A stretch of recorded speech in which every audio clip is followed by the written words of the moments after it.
तर लाडक्या बहिणींना 2 हप्ते एकत्रितपणे दिल्या जाणार असल्याची महत्त्वपूर्ण माहिती समोर येत आहे। मुख्यमंत्री माझी लाडकी बहीण योजनेच्या ज्या काही पात्र महिला असतील त्या आतापर्यंत मार्च हप्त्याच्या वितरणाची वाट पाहत आहेत। आतापर्यंत मार्च महिन्याचं वितरण हे झालेलं नाही। मार्चचा जो हप्ता आहे तो 21वा हप्ता होता।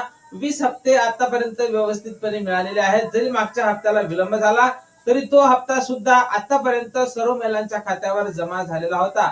31 मार्च पर्यंत जरी त्याचं वितरण चाललेलं होतं पण त्याचं वितरण हे त्याच महिन्यात कंप्लीट झालेलं आहे। आज 29 तारीख आहे, 29 एप्रिल आहे, तरी सुद्धा मार्च महिन्याचं वितरण म्हणजेच 21वा हप्ता लाडक्या बहिणींच्या खात्यावर जमा झालेला नसल्याने त्यांची चिंता थोडीफार वाढलेलीच आहे। त्यांना आता असं वाटत आहे की लाडकी बहीण ही योजना बंद झाली की काय। पण लाडक्या बहिणींनो, तुम्ही बिलकुल काळजी करू नका। सूत्रांकडून अशी माहिती समोर येत आहे की पात्र महिलांना मार्च आणि एप्रिलचे 2 हप्ते एकत्रितपणे आता दिल्या जाऊ शकते आणि हे पैसे लवकरच तुमच्या खात्यावर जमा सुद्धा केले जाऊ शकते। तर काय सविस्तर बातमी आहे, प्रसार माध्यमांवर या संदर्भात काय नवीन चर्चा आहे, काय नवीन अपडेट आहे, या संदर्भातली माहिती आपण समोरच्या 30 सेकंदात पाहणार आहोत। त्यापूर्वी तुम्ही जर नवीन असाल तर नक्कीच आपल्या व्हिडिओला लाईक करून चॅनलला सबस्क्राईब करा। नमस्कार, मी भाऊसाहेब कोडे स्वागत करतो तुमचं लाडकी बहीण योजनेच्या एका नवीन व्हिडिओमध्ये। तर पाहून गेला का त्यांनो, सूत्रांकडून मिळालेल्या माहितीनुसार आता पात्र महिलांना मुख्यमंत्री माझी लाडकी बहीण योजनेच्या ज्या काही पात्र महिला असतील